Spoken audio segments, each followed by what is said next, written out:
This is a previously recorded episode of the ITintheD Show.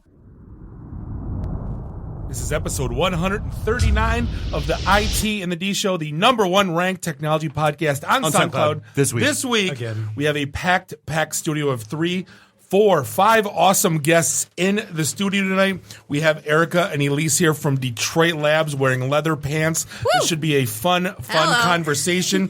We got Mike Shop here from Total Geekdom. If you do not know who that is, he is the Lego computer guy I'm sure you heard of. We're looking forward to this conversation more than anything.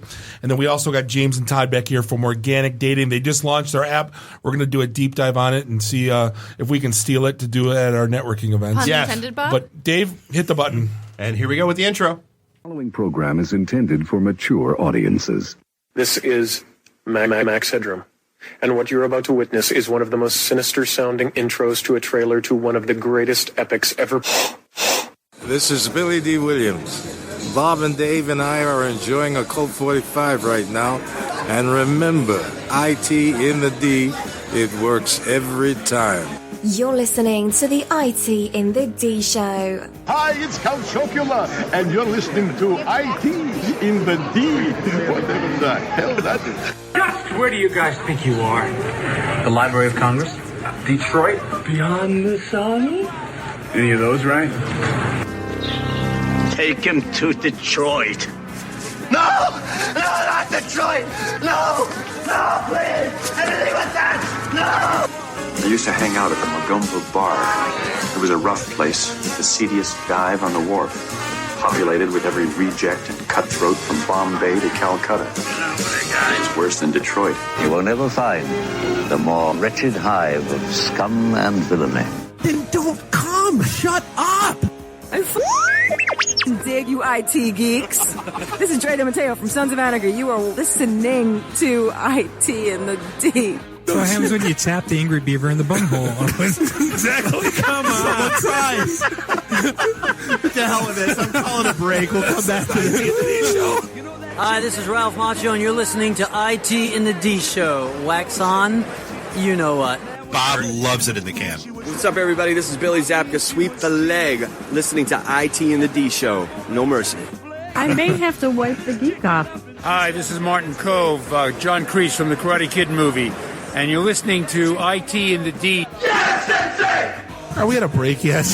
Hi, I'm Ernie Hudson, and you're listening to IT in the D. All you nerds out there.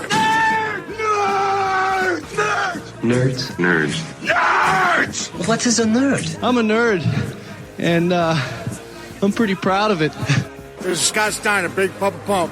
IT in the D Show is your hookup. Holler if you hear me. You're in your underwear, I'm in my underwear. Hey, let's hang out. No, I'm sorry, honey. I have a headache. I definitely want to see Bob in his underwear. That's a fact. That's why I like it in the can. Which kind of scares the shit out of me. Shut up, Barry. Hello, everybody. This is Ming Chen from AMC's Comic Book Man. I'm a techie. I'm a nerd, fellow podcaster. My favorite podcast is IT in the D. I can't say no, and I don't really want to. Well, especially with the back doors open. It's just too big. It's way too big. We got screwed at the same time. Yeah. Really? Should we talk about this? Tag team it. Should I keep going or should I stop? We just lost our clean tag on iTunes. This is Robert Hayes, a Ted Stryker to my mother. When I'm not hanging out at the Magumbo Bar, I'm listening to the IT and the D Show. It's worse than Detroit. Is there such thing as a meat hangover? I love my Monday meat stick. Hey, folks, this is WWE Hall of Famer Hacksaw Jim Duggan, and you're listening to the IT in the D Show. Tough guy. Ho! My name is Michael Zapsik from AMC's Comic Book Man. You're listening to IT in the D. So, what would you little maniacs like to do first? The question isn't what are we going to do, the question is what aren't we going to do. Ludicrous speed! Sir, had you better buckle up? Buckle this! Ludicrous speed! Go!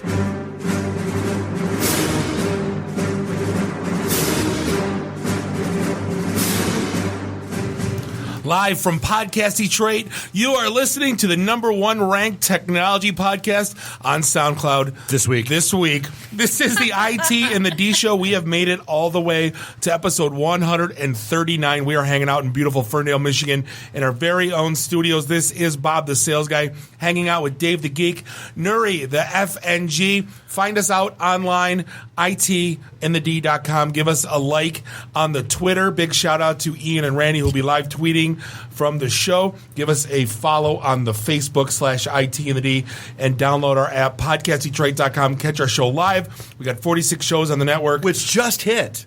We broke into a new category. I'm so excited. We have somewhere between 500 and 1,000 people that have downloaded our app now. Thank you, everybody. Slow clap. Hey, do us a favor. Mark your calendars. This Friday and Saturday is DCon. It's an Internet of Things security event being held at Baker College in Auburn Hills. There's a hacker treasure hunt. There's a whole bunch of cool stuff. It's a free event. Which means treasure. Looking for treasure. But can we depict the DCon? If you want, there's an Eventbrite registration list on our Twitter. Hit that, and you'll get a link to it. And April 21st, we're going to be back at the Blackfin 5 to 8 or 5 to question mark. That's the good parties for one of our casual networking socials. All IT people, no cover, no butthole speakers, just good sure conversations. Yeah, we're sure about that. No one's allowed to speak except for me. Are you sure about that? And I don't talk. No. It's Silent Bob. We have a packed studio house tonight. Segment 2, we're going to be joined by Mike Schropp. He is the proprietor of Total Geekdom. You might better know him as Lego Computer Guy. He's got almost worldwide attention at this point. This is going to be an awesome conversation. Segment 3, we're going to be joined by Erika Carlson, Elyse Turner from Detroit Labs. Been in episode 2, episode guys. 17. I forget the rest of the numbers, but Me too. I was drunk. Oh my god! Collectively, I think we've been in like 12 or 13 episodes. Pretty much. Oh my goodness! Not as many episodes as I've been in, so it's good work. It's okay, Nuri. They love you too. And now we have to add Erika and Elise's bios to the website. It's only because Nuri's vegan.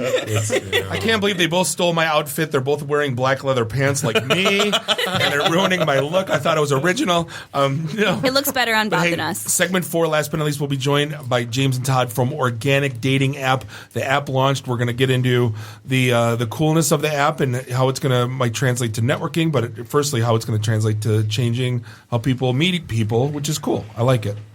But hey, this episode is brought to you by an old friend of ours, Igloo Software. If you don't know what Igloo is, we are stuck in That's where the Eskimos live. Right. We're selling Eskimos now? We're selling People who make Eskimo coolers, houses. Right. Yeah. Right. Well, is Mark doing that? Is Schaffner getting involved in that from a real estate? No.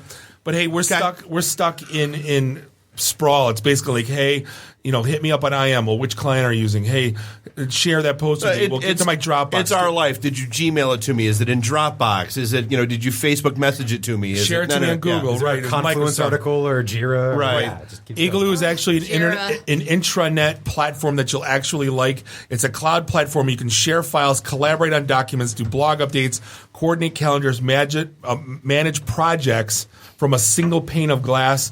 Simplicity. It's something that everyone needs in their life. Anyone can add content based on permissions, drag and drop widgets.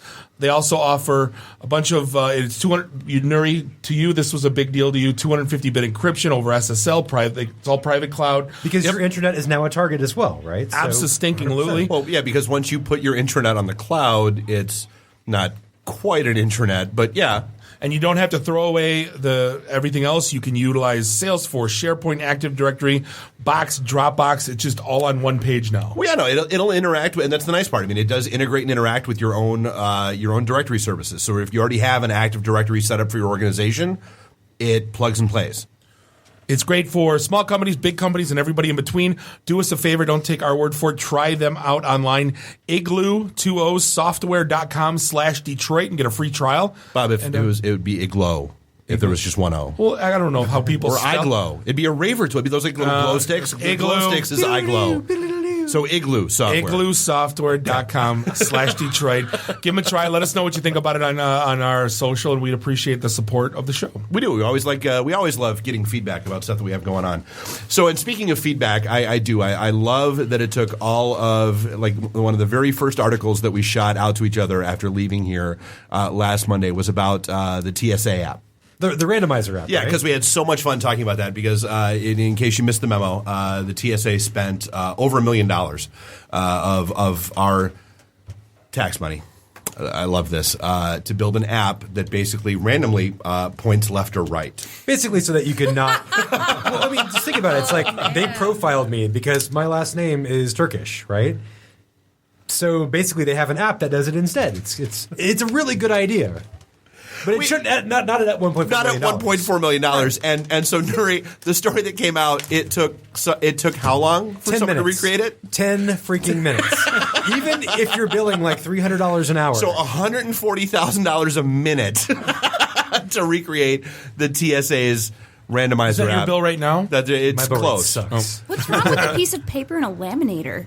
Or like a wheel you can spin. Yeah. Or I would totally spin the deck bottle. of cards. Odd you go left, even you go right. How hard is that? Yeah, right. The wheel needs to be at more places. Imagine spin the wheel, make a deal. You get a free upgrade to Economy Plus. You get an extra bag of peanuts on the flight. Oh, you landed on Strip Search. Oh. All the things that Bob just said, yes. You get a middle seat. Oh, no whammies. No whammies. That's right. That's right. Big money, no whammies, and stop. The nitrile gloves are coming off at that point. No bathroom for you. Oh man, that's a whammy. So did you? You're on the flight with Bob after a night of draft beer and Slim Jims in first class in the corner. No, I've been there. So did you celebrate National Siblings Day yesterday? Whee! No, but Yes. I did love that. I did love all of the Luke and Leia memes that came out that were surfacing. That was my favorite part of Siblings Day. I'm not going to lie. So for everyone that posts the pictures, I love even more the backlash ones going, do we have to have it? Is there a day every day for everything? So there are like 7 things that today is the National Day of? April 11th, okay? It's National Holiday. So I looked up National Holidays April 11th. And April 11th is Barbershop Quartet Day. What? Hello. Today is International Into it. Today's International Louie Day. What? We got to go now. Yeah, that all of us know 4 lyrics for. Yeah. My favorite, it's National Cheese Fondue Day. Into it. So into it. Today's an awesome day. So today is National Swingers Party Day. No. What? Only National cheese. Into it. Well, we're all here. Speaking of swingers parties, National 8-Track Player Day. See? 8-track party and fondue. We're every 70s party. So can we go to the melting pot and like take an 8-track player? Hard pass. My Cadillac has an 8-track player. There you go. So we need to take the Cadillac to a melting pot. It's National Pet Day. Yes. It's Submarine Day. And I don't know if it's every day is National the Pet sandwich Day. or the no, that's what the boat or the vessel or the sandwich. I'll never tell. It's the sandwich because I don't like vessels. Yeah, let's just hope it's not I National don't like Seaman going on Day. boats. Yeah. I would hate to go more on a submarine. We don't need anything full of semen. Go ahead. And it's World Parkinson's Disease Day. That's a little shaky. Boom. Go down. But every single day there's 8. So like, why did Sibling Day get adopted by social? I don't get it. Because it encourages people to engage with Facebook and their reconnect family. with their Exactly. Why didn't people post cheese fondue today though? Because I think about it every day. Melted cheese should be every day. I know. Cheese is a food group. Weight Watchers points aren't friendly towards fondue cheese. Like, I just can't. I can't on social media. So how many times have you watched the Rogue One trailer, Dave? About 8. I'm at about a dozen. But here's the best part. But here's the thing. I did. Say it, Erika. Not once. 9. Not once have I gotten mad at it. 0. No, none. Because that was the best part of that whole thing or best, worst, good touch, bad touch, however you want to look at it. And I'm trying to figure out if there was like faux outrage.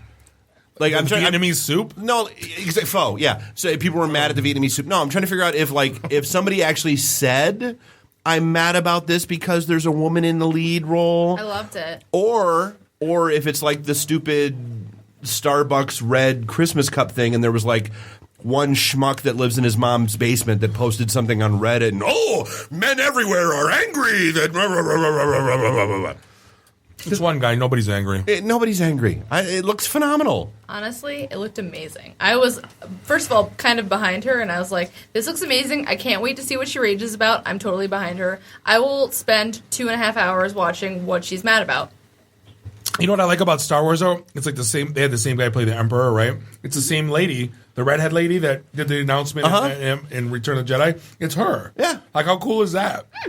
I know, right? Erika's just killing these meat sticks. I'm like, are you kidding me? How are we? Can't talk, she's This giving is why we sign need language. video in this room right 2 now. meat sticks. Giving sign language. Erica has killed 2 meat sticks. They announced today. I can get it all the way in. Oh, it's a drop. Oh my! Right down the time. 9:16. Wait, I have a question about the Mon Mothma Shoot. thing. Yeah. You just said that it was the same woman from Return of the Jedi? Yeah. Are you sure about that?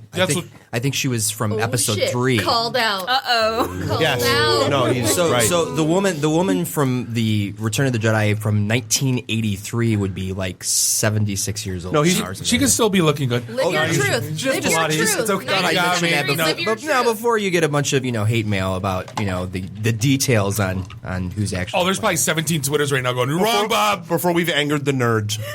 I just wanted to quell that Fine, for episode you. 3. Can I just say that nerd rage is one of the most outrageous things I've ever seen. They will rage about whatever to no end. I feel like the Simpsons character comic book guy kind of nailed that exactly, Yes. right? We're still Trailer ever. But apparently, Vader's going to be in it. I think we all knew it. But they cast like a stunt guy. He's not even like an actor. Well, and I do. It's been I in, like love Guardians and a bunch of other stuff. Yeah, no, I mean, I do, and I love the fact that there's another meme that's floating around that's like, okay, for all the fanboys out there that don't get it, this is set before Episode 4.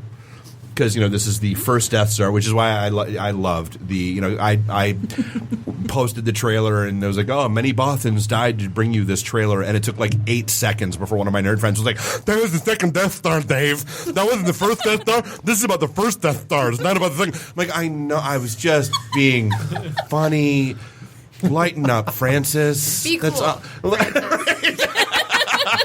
Can't say anything anymore. You got like 72 people like, wrong, Bob. The first Death Star, Dave.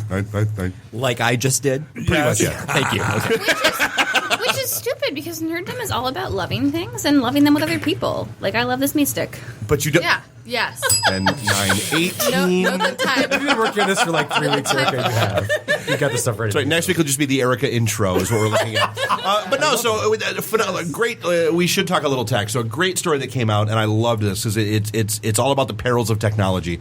There's a family in Kansas that is terrorized on a regular basis because there is an IP This is mapping. the weirdest story I've ever heard in my life. There's an IP mapping company that's geolocation of IP addresses. By and large, you can get to usually within city. If you find the right one, you can get to within like street. Maybe you can narrow it down to a house because, let's be real. I've done it. Someone's left a comment on our blog and thought that they were being cute and anonymous, and I've called them at their desk at the office. Don't be that guy. You were that guy? Hey, I read your comment. I just wanted to reply to. How did you find me? Well, so there's this thing called an IP address. Anyway, But it's in my mom's basement. Exactly, the basement of the science building. I didn't think that you could be. I was in my bunker. It's your mom's basement, Melvin. But no, so what they did is they made a decision 10 years ago when the company launched that if they couldn't specifically get a location for an address, they would just put it at the geolocation of the exact center of the United States. Which makes no sense if you think about it logistically. Default. What do you? So a default. You have to have a default. You have to have a default in the middle of the ocean or something. Whatever. Right. So there's this poor family that is their farm is 200 feet away from the exact geo-center of the United States. And apparently they've had death threats. The FBI show up numerous times. Suicide watch. People call the local sheriff's department. They've had toilets dumped at the end of their driveway. Picture of a toilet. I'm like, why would they put a toilet in the driveway? And people showing up at their house at all hours of the night, threatening to kill them.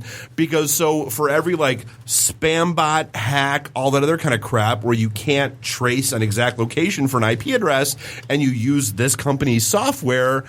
Oh, it brings you to their house. There are hundreds of millions of IP addresses associated with this geographic. There were tens of millions associated with the end of their driveway. And the worst part is it's not they're a mile away from their neighbors. They're out in the middle of yeah, exactly. They're just Kansas. Little house on the prairie farming folk. They don't even do internet. You guys saw that X-Files episode where there was this trailer out in the middle of nowhere with T1 lines pulled in. Oh yeah, computer control. Yeah, not even those guys. But there's a barn, right? They could be doing nefarious shit in their barn. Yeah, they literally still have dial-up. They're like the most internet unsavvy people on the planet, and yet vast swaths of the internet hate them because their house gets associated with those IP addresses. You can't sell the damn house because everybody knows about it now. Well, not only that, but so you've got There's Zillow. The Zillow value has to be in I the bet toilet. not everyone knows about it. What happens if you like Google the address and it actually shows up? And isn't that some weird kind of? Well, yeah. Well, and not only that, but it's not just them. Like, so they were, the article went on to talk about like some apartment in Georgia that had like 800 and some odd, whatever IP addresses attached to it because they were the only apartment that ran like an open public Wi-Fi. In the area. And so they've had like SWAT teams show up at their house. They've had, they've been raided because, somebody's going through Tor and going through them and all that kind of nonsense. And that's the sad part. So the one that has like 800 and some odd, they were like number, I don't know, like I think they said they were like lower than 1,000 on the list because the reporter that wrote the story actually got a dump from the company. The toilet in the driveway. No, they actually got a dump from the company of their database, and they said, "Look, I'd like to know, give me a list sorted by number of IP addresses associated with address." Having like 800 or so odd IP addresses had them way down underneath 1,000. How many other houses that we don't know about? I kind of want to look up my house. Well, if you want to know, you go to whatismyip.com, right? Yep. It'll tell you here's my IP address and here's the city, state, country, and ISP. Like here in the studio, since we use Comcast, it says Silver Spring, Maryland. Right? That is incorrect. But at home, it says that doesn't say I'm in Pleasant Ridge. It says I'm in a neighboring city. Right. So it's at least close. And you thought it was bad when you got a new cell phone and you got the number of the closed Domino's Pizza. I mean, this is like or the person that never paid their bills and every bill collector on the planet calls you. 867-5309. Right. Debit tummy two-tone. I would pay for that number. But on the other tech front, we've talked about this before, and this is one of the reasons why we have going what we have going with Career Academy. A lot of the places that provide training are not necessarily the most forthcoming or honest about their prospects and what can actually happen. And so ITintheD is now getting sued by the state of Massachusetts. The Attorney General is coming down on them hard because of their unfounded claims of placement rates and the skills you actually have when you graduate and that sort of thing. I'm going to admit something. As a previous hiring manager in a company, I'd see resumes from ITintheD, and I'd be like, and moving on. Circular file. But so I don't know why. It's just me admitting that I don't know. But why? So ITintheD, you've never seen one of their commercials or anything? I've seen a commercial. I know who they are, but I don't know about the people who have actually gone through their program. So it's usually people that are looking for a career change or something like that, and so I know that, which is fine. But then why? So they tend to train people in outdated technology.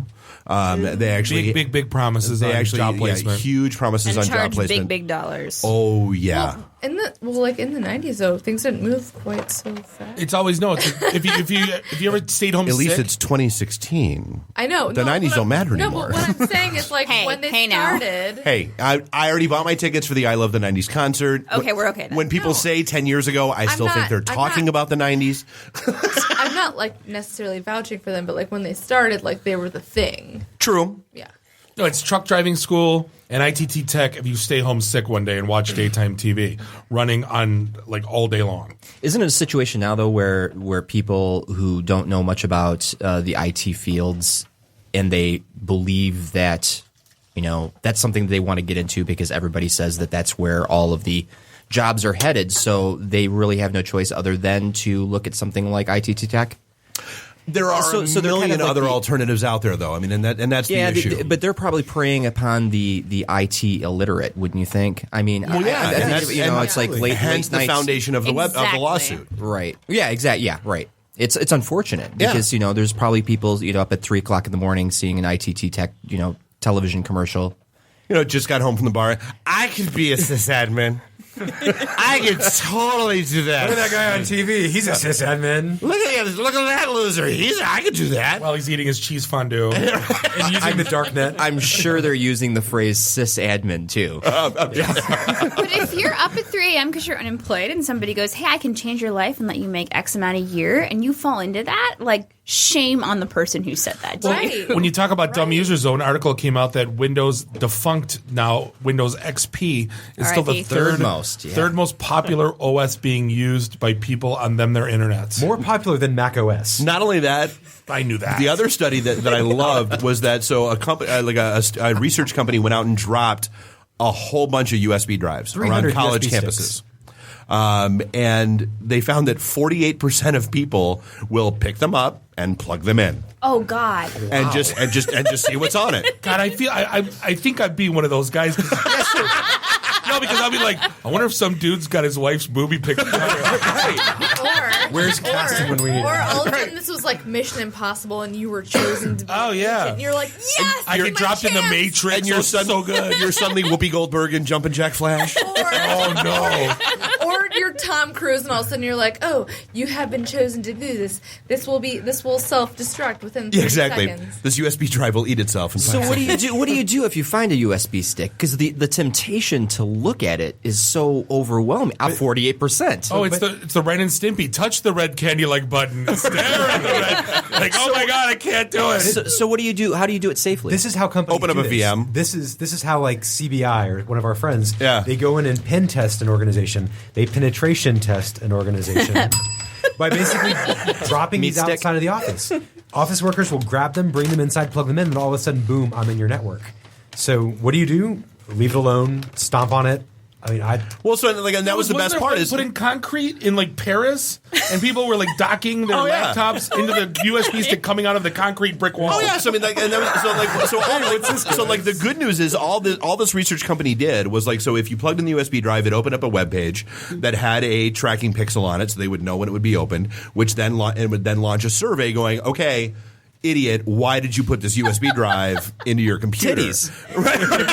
The promise of titties. Well, and they did I think it was like a fourth of them they put a private label on them. A fourth of them they put confidential. A fourth of them they left empty. You write titties on it. I mean, come on. We're talking 95% now, not 48%. Right, do that now. Are you kidding me? That's right. We're not very informative, but damn, are we entertaining? That's our tagline right there. You write meat stick and Erika and Elyse are just all over it. Digital immediately. Just plug that in. So, but on the hack front, dude, bad luck. Got to talk about this because everybody in the industry is freaking out about it. Because everybody uses Samba, and it's going to get ugly tomorrow. So people are like, what is Samba, right? Do I need to use it? If you run Linux at work, dude, if you run Windows at your work, admin knows what Samba is, I assure you. So basically it is a completely... The guy you never talk to, you want to go talk to him and make sure he read this article. Right. Well, it's huge because basically any attacker with access to these ports can run code unauthenticated. So if you don't have those ports blocked on your firewall, I can basically come in, send stuff to those ports, and run code remotely. Oh, yeah. They're so freaked out about this right now that they're releasing no details. They're basically just saying, patch your shit tomorrow. Yep. So... Because as soon as the patch is released, it will be obvious. 4 hours. Yep. So Heartbleed you have about a 4-hour window. 4 hours as a proof of concept. So seriously, talk to your IT people tomorrow. Make sure they're patching for this. They're releasing it with the Microsoft patches for Patch Tuesday. Please. And it's badlock.org, yes? Badlock.org. Yep. And they have a really cool little logo. It's nice. Yeah. Last, what do you got? Because I want to talk Uber because we always talk Uber. We love Uber. So number one, Uber got hit with a $25 million fine. Why? Because they were apparently not, not as honest background check as they could have been about their background checks. Apparently, that gold standard of background checks was not so gold. Wink. And possibly not so standard. Meaning not so gold how? And not so standard how? So they found Uber drivers that, had active felony warrants for, in one case, murder. That it had prior convictions for burglary, theft, sexual assault, yada, yada, yada. So there was that. So $10 million of that apparently is payable immediately. And this is the weird part about it to me. So $10 million is payable immediately to the attorney generals that filed the suit. It's California, right? Yep. Well, California and a couple other states. Right. And then $15 million is basically in escrow. Waiting to see victims fund? No, waiting to see if they change their advertising or not. And they change the way that, and then if they change everything, then life's good. They don't have to pay that $15 million, and it is what it is. So, but then but that brings us to the two Uber alternatives that are launching. Because, I mean, there is more than just Lyft out there. So you've got Juno, which is supposed to be the more driver-friendly version of Uber. I hear they've been trying to like poach drivers in New York City anybody with like a 4.7 or better rating on Uber, they've been trying to pull. With more money, shares of equity in the company, which we all know how ridiculously it could be very valuable or it could be worthless. Yeah, exactly. So, no, I'd prefer dollars. Thank you. For dollars as well. And then you've got the other one that's launching, which is Chariot, which is basically an Uber competitor that is strictly Charlton Heston. Exactly. I am Spartacus. It's Ben-Hur. It's right. I like this. It's run by and for women only. Like Why? they will only hire women drivers. Why? Because according to them, it's the men that make Uber unsafe. And so it's a women-only thing. And so now you've already, of course, got everybody on the planet firing up with, well, that's gender discrimination. That's the same logic that North Carolina is using to keep men out of women's bathrooms. Well, right? And let's be honest. I mean, so we've got all the gun laws, and clearly criminals aren't getting guns. We've got all the drug laws, and clearly nobody's getting drugs that shouldn't be having them. So clearly, if you pass a law that says men should stay out of women's bathrooms, that'll solve all the problems. And looking at you for a second, Mississippi, who's number 50 in the nation in unemployment, or excuse me, number 1 in unemployment. You are like the worst in the nation when it comes to unemployment. You are the worst in the nation when it comes to healthcare. You are the worst in the nation when it comes to education and everything else on the planet. Literacy. You decided that it was your legislature decided that it was more important than addressing any of the other issues that your state is having currently. You needed to protect yourself from them there gays getting into your bathrooms. Hell, what the hell were y'all people thinking? Well, in North Carolina, too, look at the crazy firestorm of shit that's raining down in North Carolina right now. Oh, and Georgia. Georgia's about to lose The Walking Dead. You really want to be Georgia losing The Walking Dead filming? Seriously. Who's Yahoo? Coral. You want to lose my filming, Coral? North Carolina's about to lose X-Hamster. I mean, and Yahoo. Come on. Oh, Yahoo as well? They were going to open a call center. Then they're like, yeah, we're going to pass, thanks. I'm more talking about the porn in North Carolina. Oh, they're going to close all this stuff because I can't take a grumpy in a women's bathroom. Bob, I would actually be in favor of legislation that kept you from taking a grumpy in a woman's bathroom. Just because I like women, and that would be grumpy in women's bathroom. That's a bucket list. That's almost a crime of war. I would rather pee next to Bob than a Republican congressman. Actually, the Republican congressman's not interested at all in you, Erika. I'm sorry. He's not. On that note, and for what it's worth, a Republican congressman would probably rather be taking grumpy next to Bob than you. So he's got a wide stance, taps his feet a lot. It's crazy. On that note, we're going to take a quick break. We're going to come back with Mike Schropp from Total Geekdom, the Lego computer guy. This is the ITintheD show, and we'll be right back. Hi, this is Jeremy London from Mallrats, and I'm just wondering, how did I go from hot Floridian sex with Brandy spinning to the ITintheD show? ITintheD. Read, meet, listen. Networking Detroit, one beer at a time. Hey, this is John Schneider from Nip Tuck Smallville, the haves and the have-nots. Oh, Dr. Quinn, Hot in Cleveland, Secret Life of the American Teenager, and just about everything you can possibly imagine. And oh yeah, the Dukes of Hazzard. You're listening to Bob and Dave. See IT in the D show. ITintheD.com. This is a previously recorded episode of the IT in the D show. Welcome back, and thank you for listening. This is segment 2, episode 139 of the IT in the D show. We are here live in podcast Detroit and beautiful Ferndale, Michigan. This is Bob the Sales Guy here with Dave the Geek, Nuri the FNG. Find everything you want to know about us at ITintheD.com. Since we ran a little long in segment number 1, we're going to jump right into things. We are joined by none other than Mike Schropp. From Total Geekdom. You may know him better as the Lego computer guy. Mike, appreciate coming down from Ann Arbor and hanging out with us. Thanks for having me. So what preempted you to say, like, hey, you know what, I'm going to build a computer out of Legos? Like, how did that even start? I would say probably a combination of a couple decades of messing with computers and Lego together.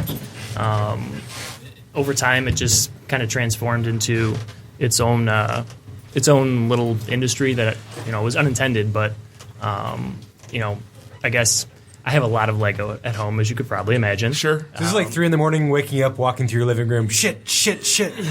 No, I've managed to get smarter over the years. They make slippers now for that. They do make slippers, it was kind of a hobby that turned into a little bit of its own industry, I guess.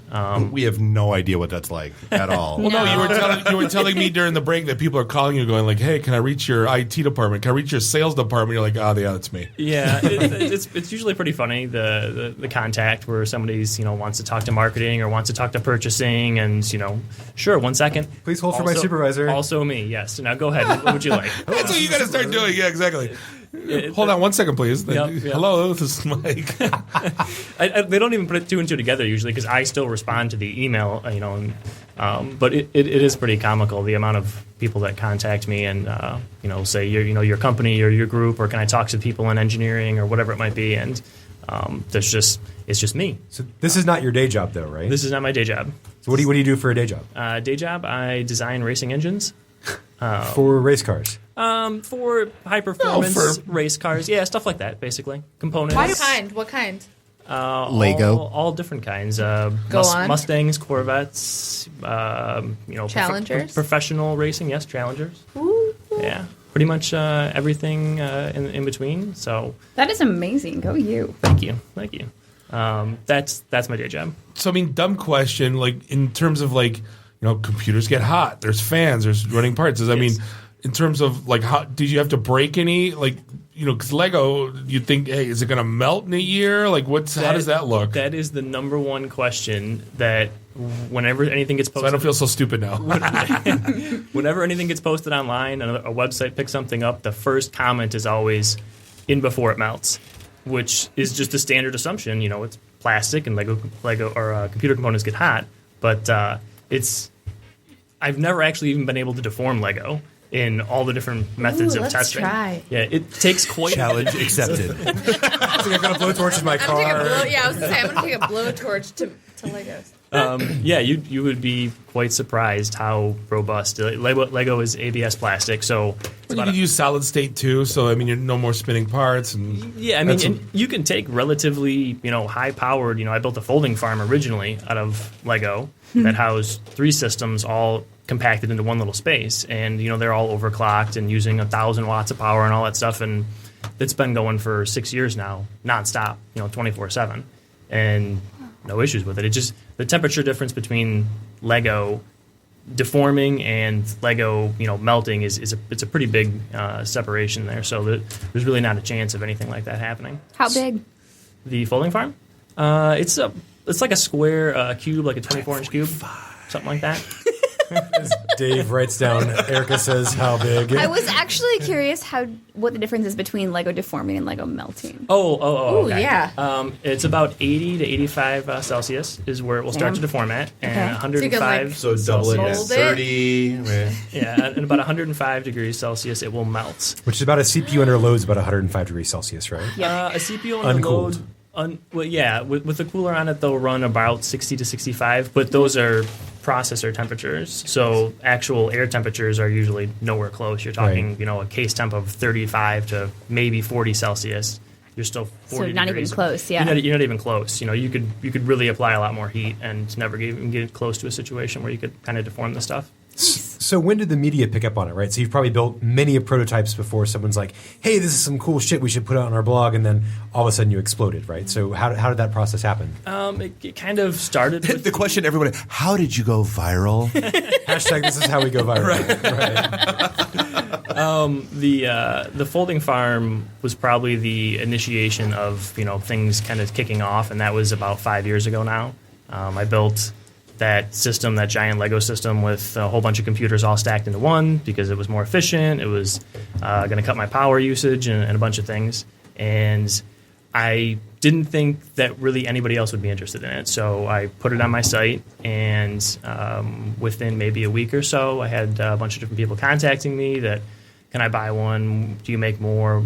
That kind of stuff. And then within maybe another week, it ended up on some of the bigger sites like Engadget and Gizmodo and those kind of places, and it was everywhere. And I was overwhelmed and had many hundreds of emails that I could not respond to. I need people. Yeah, exactly. I was going to say, I saw something about the Legos and the gaming system, Yep, like the- on Engadget. Yep, the Lego gaming computer was pretty recent.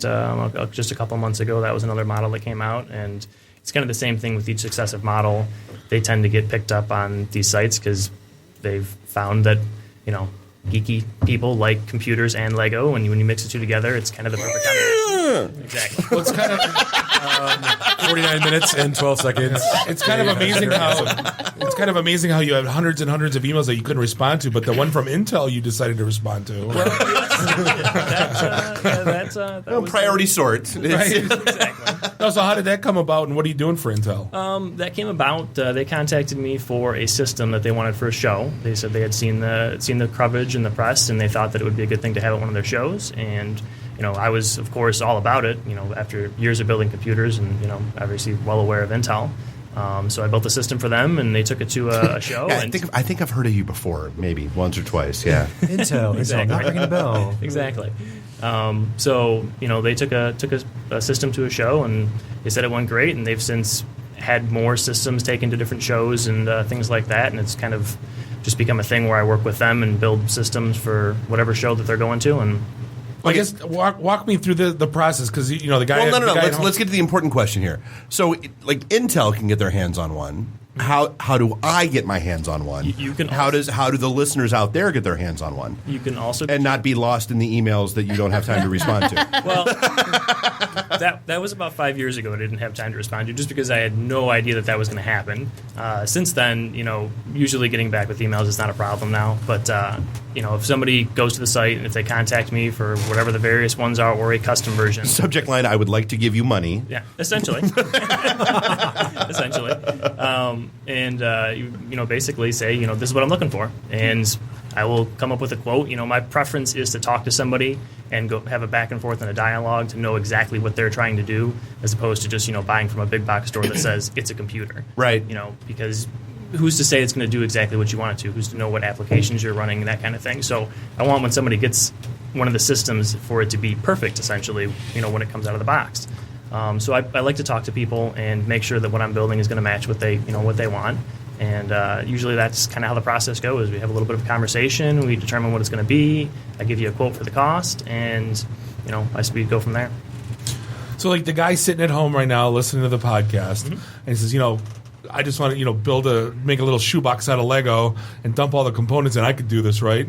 I mean, talk to me about the complexity. I mean, obviously, it's not a shoebox with all the components shoved in it. There's a little bit of a science to it. And I guess on top of that is, like, are you using kind of commercial off-the-shelf hardware, or are you using special hardware made for you, or kind of what's that process like too, right? I guess that kind of dovetails off the question. Yep. The hardware itself is just commercial off-the-shelf stuff. I had looked at some proprietary things initially, but from a standpoint of wanting customers to be able to upgrade down the road and add components to, as soon as you get into proprietary stuff, it just becomes a challenge. And I don't want to put somebody into a system that might cost a couple $1,000s, and then 3 years later it's outdated. What's a Pico ATX format, right? It's Exactly. like I can't find a motherboard for that. Exactly. Right. So what was your hope when you started doing this? What was the dream? Was it Intel? Was it customers? What? No hope. Basically, it was basically when I do a lot of like prototypes and commissions and things like that. The Lego thing was a little offshoot that came of my own desires of Lego, I love this stuff. And I had a lot of people that I would post stuff on forums, and they'd say, oh, can you send me a picture of how to do this, or can you talk to me and help me with this, or where's more information so I can figure out how to do it myself. And I just couldn't keep up, so I decided, well, I should make a site.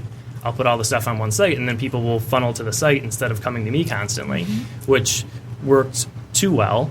And so it really, I didn't have any intention, I guess, initially, I would say. It just kind of turned into something where it's just trickled and got bigger and bigger and bigger. Do you see this being a company? I mean, it sounds like it, smells like it. It is kind of. Does it smell like Teen Spirit? Becoming a company? Not yet. I don't know, but I do.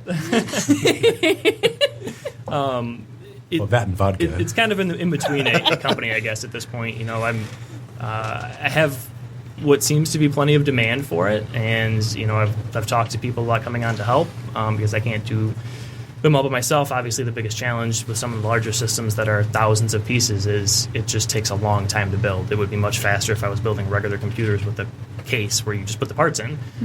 But for some of the systems, where you spend 8, 10, 12 hours just building the case, it is extremely labor intensive, and it's becoming a challenge, to keep up, on my own to do it. So what's your background to know how to do this, not only just in general, but also in Lego? As a kid, I played with Lego. Okay. Which is level expert. Which isn't really an official level background. expert. I was going to say me too, but yet I'm not doing I don't what know you how do. to build a computer, a gaming computer specifically. With it. The computer thing I've probably been doing for maybe 15 years now. I took apart my parents' computer. Hopefully they're not listening. That I was specifically told not to take apart. Yes. Did they get mad? They have never found out. So Good for you. Because I took apart my first computer too. My granddad took me out behind the back and switched me. Seriously, So you're like very hardcore hardware guy. Yeah, I'm a very hardcore hardware guy. Okay. Overclocking, all that stuff. That's been part of my background for quite some time. So I've always been in the hardware and computer aspect of it. I've been building Lego things just alongside of it, and maybe 7 or 8 years ago, the two things kind of came together, and I thought, oh, I've got all these computers and I've got all these Lego. I could maybe put the two Why together. don't we see what happens? Exactly. Both of them hurt the same if you step on them in the middle of the night. Yeah. Right. I got a 2-year-old. The things I've stepped on, I've sworn. Exactly. That kid. No wonder why that kid cries in the middle of the night. 2-year-old girls will get you. They'll get you good. One of our more popular blog entries is still lessons from a child's toy, and it's the crap you step on at 2 a.m. You're like, "Ugh!" Then you want to kill whoever it was that bought that for your kids, and it was you. No, that's the thing. You buy the most loudest, annoying toys known to man to your friends' kids. Exactly. To annoy them. You're lucky your children don't have a drum set yet. Oh no, they got a recorder. It's like the parents, the teachers know. They're like 4th grade. All the kids bring home recorders. Ode to Joy on the recorder. Yes. Oh no, it's like all day long. It's like, will you please, for the love of God, put that thing away? Recorders are lame. I had a violin. So I haven't seen one of these, but they sound really interesting. But I have a logistics question. Sure. How do you build the keyboard to accommodate the minifigure's nubby little hands? There is no keyboard currently, so I don't have to worry about that. But there actually are, you can pretty much make your own keyboard if you want on your own out of Lego. Since most of the tactile switches that are underneath, you can just pop the keys off and replace them with 2x2 bricks. It's surprisingly, most keyboards are compatible with just swapping parts over. With Lego, you put your own tiles on the top with numbers, letters. And build it, they will come. No, honestly, I'd never thought about that, but I'm thinking, I'm looking at your typical keyboard. If you build Holy it, crap, yeah, they it will would. come. Yeah. So that's part of the reason that I don't really make a lot of keyboards for people is I just tell them it's easier to do it yourself. There's no reason to pay me to do it. You can. Has anybody shown you any pictures of? Yeah, I get people that post stuff on my website and on my Facebook, of different things that they've built. And you know what you need is a photo of one of these Lego computers viewing thebricktestament.com. You ever look at that? Yes. Yeah, that's what you need. So I guess that's a good follow-up to my earlier question is, so if I want one of these, what does one of these typically cost? For your run-of-the-mill, hey, I don't want anything super insane. Just I want a cool Lego computer. I want to play Crysis. I want to play Fallout. Yeah, what's that going to cost me? Because I may or may not want one by Motor City Comic Con. Just saying. Just some background, whatever. Yeah. I don't care. No, Dave. For us, we need a 48U x86s full, all 1U servers. Can we make that happen? Too, right? We don't care. Oh, we make servers. Just tell us all the specifics, everything you Can we get a rack, Bob? That's what I'm saying. We need a rack in our studio. Yeah, I do make servers. Usually they're away from the U format just because it gets pretty expensive when you go to cabinet size because Lego is so expensive as a material. So most of them are racks scaled get down. expensive. Exactly. Absolutely. Yeah. Exactly. Well, for those that you know probably better than I do about the tooling that goes into involved, why it's so expensive. It's like the micrometer, like the room for error in the machining of a Lego is almost like that of a car parts. Dude, that documentary that we were yakking about, God, probably 50 episodes ago now, was just insane. with the fault tolerance that they go through. Oh yeah, the molds that they have for making some of the Lego pieces are just they're pretty incredible to see because their quality control for some of the interference fit between the parts is it's pretty spectacular if you actually see them. So, obvious question: what's the coolest thing you've been commissioned to build? What's the weirdest thing you've been commissioned to build? Well, and are they one and the same? If we step outside of the computer realm, I've made a fair amount of cosplay props, like a full-size Buster Sword. Really? Yeah. So that is probably one of the most common requests because it's on my website. Is I want a Buster Sword because you can't buy full-size, 6 foot, long props that are exactly replicas of the sword. So that's probably the most common request I get. Okay. Non-computer related. I get a lot of prop requests, things like that. Random things for shows. A lot of old recycled computer components. I used to make robots out of motherboards and things like that. So I've had a lot of those.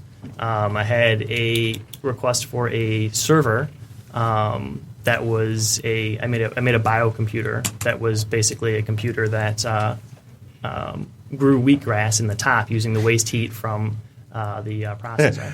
Wheatgrass. Yes. Air quotes. So I had a company that wanted to do a rack size version of that for some display for some show that they were doing, and that's outstanding. We need one of those in our office. I do. Yeah, they're pretty nifty. The one that I have now, that I don't have now, is at a museum in Dresden. They have it on display there. So. I've got something in a museum in Dresden. How do you feel about adding ponytails to Lego characters? I'm totally fine with that. All right. I knew I liked him. Yeah. There was a comic I just read yesterday about this guy who put all this marketing research and recon into figuring out how we can get girls into Legos, and the girl, a woman looked at it and she was like, can I be honest with you? Honestly, the only thing you have to add to all of your sets is one part. It's the ponytail. The crappy Lego hair. Just add a ponytail. Just add a ponytail headset to it, just in case. Because girls like all the same things. Yeah. Totally. We have to figure out what we need for Comic-Con because I kind of feel like we need to have one of these in our booth for Comic-Con. Yes. Oh, you do. No, absolutely. Death Star computer. Make that done. Oh, yeah. Death Star computer. What kind of lead time are we talking about? It's usually right now, summertime between 4 to 6 weeks. That's not going to work. It's middle of May. Where are we? We're in April. 11. We got 5 weeks. Good work. All right, we'll talk during break. Yeah. So where do we find you, Mike? Where's your website? The website is totalgeekdom.com. So you can go there. There are all the various different models of Lego computer, micro, mini, server, gaming, and all the various other projects. The biocomputer and the Buster Sword and all that other kind of stuff is also on the website. So you can look around, see if there's something that you like or want, and just contact me through the website, and I'll build basically whatever you want. Awesome. I want one for Comic-Con. Make it happen. Make it so. Mike Schraub, appreciate spending time with us. TotalGeekdom.com, Lego Computer Guy. Appreciate the time. We'll be back next segment. We're going to take a quick break. Elyse and Erika from Detroit Labs. Hello. God help us all. God bless Dave. This is the ITintheD show, and we'll be right back. Dave's already saying his prayers. ITintheD. Read, meet, listen. Networking Detroit.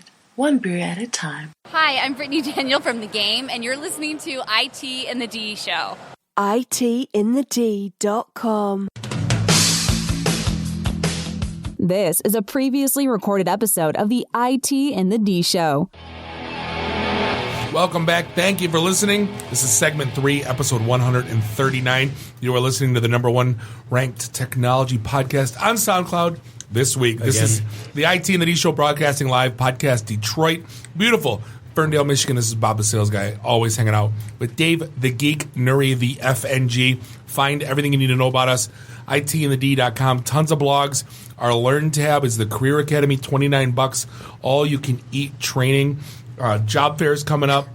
We've got an event on April 21st at the Blackfin. Casual networking. Anything you need to know about Metro Detroit IT, ITintheD.com. and we are joined by none other than some of our favorite guests. Hey. Who have been giggling this entire episode. So this should be we have Elyse and Erika. What's your name? No, I'm just kidding. Erika here from who? From Detroit Labs. That's Erika Leatherpants Carlson to you. Thank you. I know you're wearing my pants. I'm like, God, blood. Are you kidding me? I'm pretty sure those aren't your pants. Because for more than one reason, you could not get into her pants.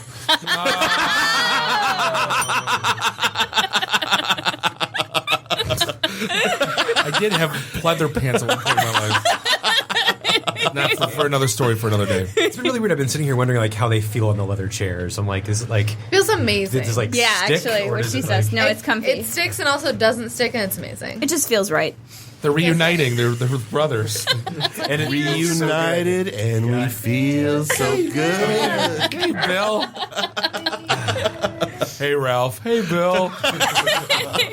All right, so let's dive in. So there were a number of topics we wanted to get to. Yes. Women in tech, all that fun stuff. But let's start off with. So there's a documentary that's out called Code. Yes. Debugging the gender gap. Yes. Which is something that people still don't believe exists. Yes. So let's talk about programmers and all that fun nonsense. So what is this documentary about, and like what's the scoop? So luckily in Detroit, like I saw you guys reported last week, the scoop in Detroit is it's actually relatively equal on average. Which No. We talked about this last week and the week before that and the week before that, where it's actually, as a woman, you earn 122%. Yeah. So, we're organizing a protest, by the way. On average. Exactly. On average. Sorry, not sorry. On average, yes. And that's great. So what you're saying is not you, personally, but on average. She can't speak to that. This is metadata in aggregate.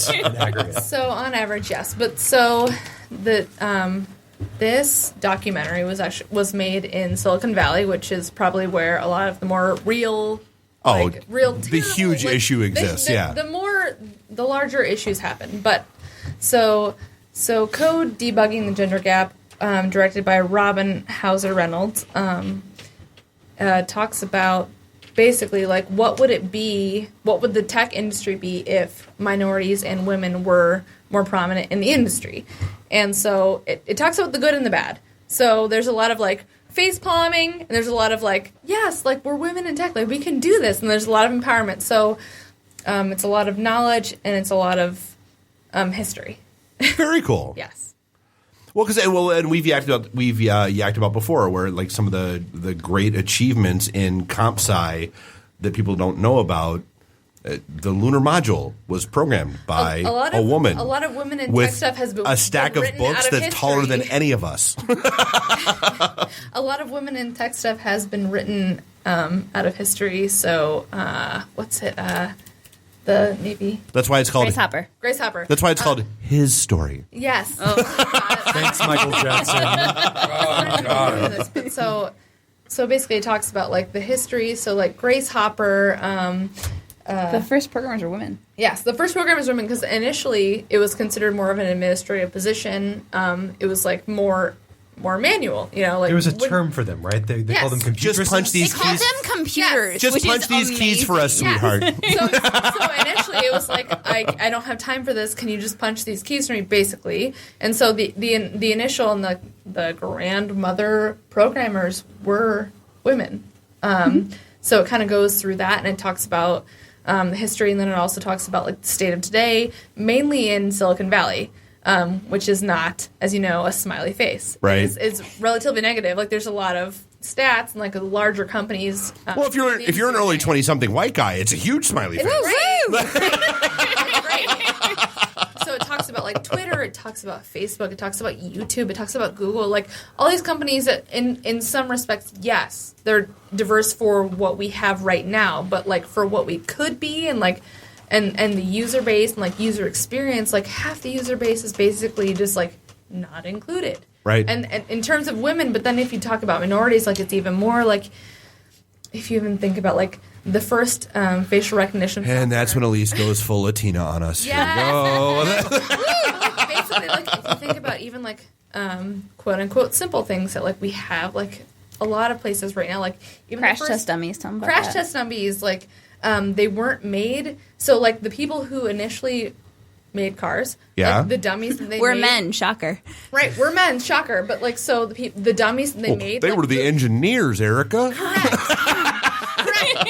which has its own merit, but like they were men with a specific weight and a specific size. So like the dummies that were in the car were that specific weight and size, which for some people like that works. But, like women and children, Which explains why seatbelts are like the ultimate crush or heart bra. but like women, oh my god, but like women and children like that they weren't considered in that because the people who created it not by these people Not by design, but they weren't bad people, and it's not by design, but like they didn't have women, so that they weren't necessarily considered in the original seatbelts. So women and children literally died because there weren't women involved. Thousands of people died because they weren't involved in the original testing of a car.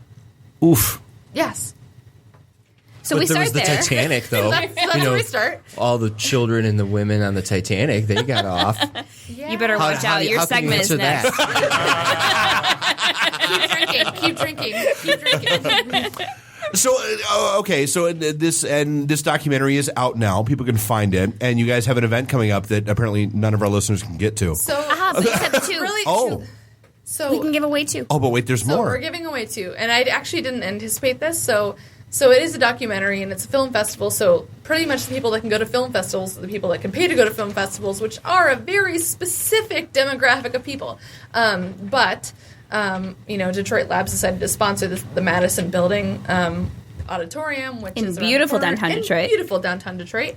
But I posted it a couple weeks ago on a Wednesday, and I was going out of town on a Thursday for a bachelorette party, and I came home on Sunday, and it was sold out. Didn't expect any of that, but apparently downtown Detroit is wanting information about women in tech, things that are happening around the country. I know, shocker, and right? also listening to people, which we have. So we have a panel happening after we showed this documentary about women in tech and women's experience in Detroit, and like what their stories have been like, and like what their vision is for the future of women in tech in Detroit. Do I have to be nervous? Are you guys in there talking bad about us? Yes. No. None of this, honestly, none of this is like speaking bad about men in tech because ITintheD was like the first organization to support girl honestly, development. We did. Honestly, and when I was a marketer in tech, and I was just starting out as a marketer, period, and then I was also starting out as a marketer in tech, like ITintheD gave me the first start. So it's not about any of that. It's about empowering women and the people that are already in, more authoritative positions, like to talk about their journey, and like we've pulled together an amazing panel of women. Yes, an amazing panel of women. Not only in the diversity of people in tech, but the diversity of positions of tech. So, funny enough, I watched this documentary on British Vogue, which doesn't sound like a thing in tech. And I see your eyes on me right now, but listen to me for a second. So fashion, quote unquote. For those listening at home, major eye roll. Major eye roll. So fashion, quote unquote, seems like this nebulous thing. If you're not a designer and you're not a model, you're like, what would I ever do in fashion? And it's similar in tech, like other than Photoshop. So there's a lot of roles and a lot of people and a lot of hands and a lot of voices that go into any successful product or company within tech, like Twitter and Facebook included. Like not only thinking about like the startups, but there's a lot of people. Like there's a lot of jobs involved, like design. There's leadership. There's development, obviously. There's user experience. There's quality assurance. Like there's marketing. Myself. There's a lot of different types of people, and like not even talking about like diversity of people. But Remember when you never wanted to be marketing anymore, ever? Correct. Remember that? Yes. I'm just saying. Yes. So speaking of that, so I was originated in marketing. And then I went through the Detroit Labs apprenticeship program and learned Android, and I was a junior developer for about a year. But I realized Detroit Labs, the company they work for, they probably needed someone in marketing who also understood development. We really needed that. At its core level. So while I might have had like... so you took some initiative and turn yourself into a purple squirrel. Yes. That every freaking company in the area is looking for. I like Rainbow Unicorn, but yes. We can go Rainbow Unicorn, whatever. Yes. I got to change every article on our site. But basically, honestly, so I was a marketer. Like, I went to school for communications. Like, I was in marketing, and I was in marketing for a few years professionally. But then I met Erika and Dave. And you were at an IT staffing company. Yeah, I was when we met. at an IT staffing company when we met. And I met Erika and Dave, and, like, they were like, you should learn to develop. And then I went through the Detroit Labs apprenticeship program. And funny enough, like, I was a junior developer and, like, learning to develop for a year. And you liked it. You went whole hog into that world. I went whole hog, like, my entire life was, like, turned upside down basically because of Dave and Erika and Nathan Hughes and, like, learning all these things and knowing what I do. And then She's going to cry in, like, 10 seconds. Totally gonna make I'm almost there myself. I thought it was a different Dave. No. Ass. Remember every time you ask me, asshole, you say you're a mentor and you'd help people? Yeah, that's one. So maybe Dave wasn't there every day and Erika was there every day, but in terms of, like, people who supported you, like, Dave and Erika were totally there and, like, learning. Yeah, but then Dave saved my life and I supported you. So, like, really. So really, there's a chain of people. So honestly, like being in communications, but then also having, like, not only an education and development, but, like, an actual, like, working experience in development made me better at what I do now for Detroit Labs. So much better. In the industry in general, like, understanding not only what the developers and designers are saying, but, like, what the marketers might be saying. Well, because I mean, and it's always a huge disconnect between the business world, like the business side of the equation, and the IT side of the equation. That's always where shit breaks down. Yes. It always is. Like, you've always got IT going, well, this is the latest tech and this is how this works. But it doesn't necessarily understand business requirements. And that will always okay, great. The boardroom wants this to happen. The internet doesn't work that way. Yeah. Like, that's the hard part. Somebody speaks Klingon, somebody doesn't. Right. Honestly, I think a lot of that just comes down to communication and, like, what happens when someone knows more about technology in general and then someone on the other end, on the business end, who doesn't necessarily understand as much technology. Yep. It's just you need to figure out, like, well, I'm on a website and I saw this happen. right, but, like, what are the benefits to having something be mobile? Like, what would your users or your potential customers, like, have? Like, what benefits would benefit them as opposed to, like, just your web customers or et cetera? I do, and I feel like that's it's the same conversation with a new platform now. It was, we need Java. Why? Why? Yeah. Oh, we need .NET. Why? We need to be mobile. We have to have an app. Why? Because it's a thing, Dave. I don't know if you knew that. Oh, yeah. All the cool kids are doing it. And so, like, there's a difference between mobile and, like, mobile web, and then also, like, between mobile and then iOS and Android and, like, what your users expect. So, like, if you're a business person, you need to know not only what your mobile people expect, but also what your web people expect, and then how that affects your bottom line, and how that would affect, honestly, your brand.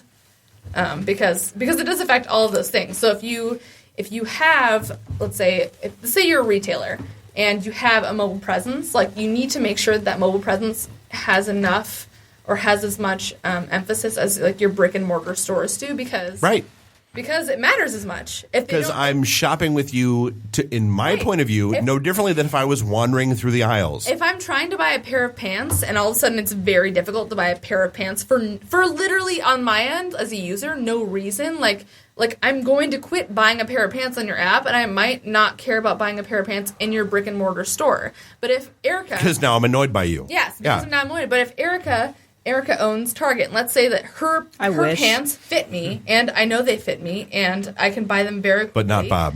Right, but not Bob. I would not buy pants for 2002 maybe. Yes. My pants would fit Bob too. Well, let's say that Erika's pants would fit me better, and her experience is much easier for me to use. Could get into Erika's pants. Yes. Bob could not, is what we're saying here. That's fair. Logic-wise, Bob does not equal Erika. So, but at least cut on so many levels. Bob is great. Let's say that I want to buy pants from Erika, and the experience and the brevity and experience that I can get to, like, oh, I like these pants, to, oh, these pants are shipping towards me, are like, it's very easy. Yeah, well, it's no different than I always complain about going Marriott Delta when I'm traveling. Yes. The app experience is identical to Marriott Delta. There's absolutely zero difference. So why do I even have the real estate? Yeah, why do you deserve the real estate on my phone for your mobile experience? It's important for user experience in general. So if you have a brand that users love, like let's say you love Delta, Bob. Let's say like you're like, well, whatever. Who says that? Dude, I totally love Delta. I will say. Don't even leave the airport. Is what Delta stands for. Some people love Southwest. Some people love Delta. But let's say you love those specific brands because I know people who love either or both. Well, let's say that the user experience for the buyer persona of that person like matches exactly, like, and it suits you, and you can get your flight, and you can get to where you're going like perfectly. Like that's awesome. There was a Deloitte study that actually said that 82% of people view customer experience as a differentiator. It is. Agreed. No, brevity of experience. Like you don't want your people spending a million hours in your app. You don't want. I mean, yes. If you have, dude, it's Guy 101. Find the pants, kill the pants, bring the pants home. I don't want to. We're hunters versus not where gatherers. I thought you were going with pants. No. It's hunters versus gatherers, and mobile shoppers are totally hunters. Like, I don't want to browse. I just want the pants. If I'm on my laptop, like I want to look on JCrew and like Gap, and I'm looking for the specific like style and fit, but like. If I already know the style and fit, like I'm going on my mobile and I'm like, dude, I need pants like now. Like my pants are looking kind of tattered. I need pants right now. So I'm going to spend 5 minutes in my app. And I will pay you $100 to have an Uber driver bring them to me right now. I will pay you more for me to do less. Yeah. So like honestly, brevity of experience on mobile is important. And on web, it's like, I want you to bring me the entire experience, and I want to feel like I'm shopping, and I want to feel like I trust you. Like, both are important in their own right, but they both also have their own experience. No, so, and it just happened. So, we're going to Philly this weekend, and so I'm going to book a room on the Marriott website. And they had this whole thing about Marriott and Starwood. We've merged. Life's good. I hate that, by the way. No, go ahead and enter your Starwood rewards member number. Awesome. Boom. Threw it in. They didn't recognize it. Yes. And what happened at that point? You're pissed. I literally could not go any further in booking a room until I closed my browser, cleared my cache, and went back to the website. Oh. Because no matter what I did, if I went back to pick a room, if I went back to change my reservation, if I went back to edit room, it still remembered that one selection that didn't work for them, that they should have been completely willing to forget. And you know how to clear your cache, which is unlike 95% of their exactly mobile, right? I mean, who knows how to do that on their mobile phone? Not many people. Right. Yeah, how many people went, screw you, Marriott, I'm staying at the Wyndham? No, but you bring up the whole customer experience thing, and if you look at the king of customer experience, Starbucks built an entire empire on the same old cup of coffee, but they built a customer experience better than and everybody bitches about how expensive Starbucks is, but when you think about it, the Starbucks is not that expensive when you consider what Victoria's Secret charges per cups. Am I right? But it's totally worth it. And I think the documentary, it is sold out. Honestly, you know what? They weren't even paying attention. These strange reactions that everyone's faces was so much they weren't even paying attention. So you know what's funny is I posted the event for the Code documentary, thinking I would need help getting people to come to it, and I went up north for my British friend's bachelorette party, and I came back and which I totally watched on Facebook, which is hilarious. It was amazing, totally. And everything literally on Sunday night I came back and I was like, oh, we're really close to being sold out, and then all of a sudden it was sold out, and then there was a wait list that I had to manage, and it was crazy. So if two listeners want to hashtag DET Women in Tech, yeah, that's the hashtag we're using for the event. They want to DET Women in Tech at Detroit Labs. They can get 2 tickets, or wait, what should we do? Should we do 2 tickets? Yeah. One user. So Ian, you can bring Randy. Randy, you can bring Ian. Whoever's that. You can honestly.